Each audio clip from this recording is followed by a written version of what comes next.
महोदय, मला वाटतं ही जी काय घटना ही अतिशय गंभीर आहे. यावर जो काही इन्फ्रास्ट्रक्चरचा प्रॉब्लेम आहे तो आपण सॉल्व्ह कराल असं आपण सांगितलं. पण मला वाटतं मुळात या एका ससून रुग्णालयातली ही काही एकमेव घटना नाहीये.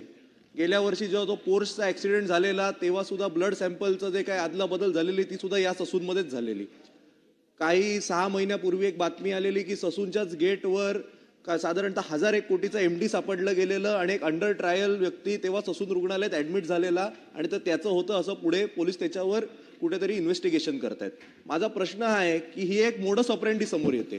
ससून रुग्णालयात एकदा का कुठला क्रिमिनल किंवा अंडर ट्रायल गेला किंवा आतली कुठली यंत्रणा त्याला मदत करते का? आणि यालाच जोडून माझा दुसरा प्रश्न असा आहे की वारंवार सगळ्या शासकीय रुग्णालयांमध्येच बरोबर हे सगळे आरोपी ऍडमिट कसे होतात? एकदा जेलमध्ये गेले की यांचे ब्लड रिपोर्ट असे येतात की 6-6 महिने वेगवेगळ्या शासकीय रुग्णालयांमध्ये जाऊन ऍडमिट होतात.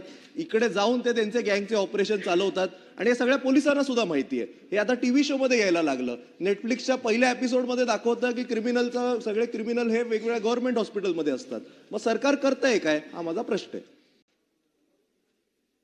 अध्यक्ष महोदय, राजमाता जिजाऊ छत्रपती शिवाजी महाराज फुले आंबेडकर यांच्या महाराष्ट्रामध्ये 12 वर्षाची अल्पवयीन मुलगी देखील सुरक्षित नाही, ही खेदाची बाब आहे. यावर माझे स्पेसिफिक प्रश्न आहेत.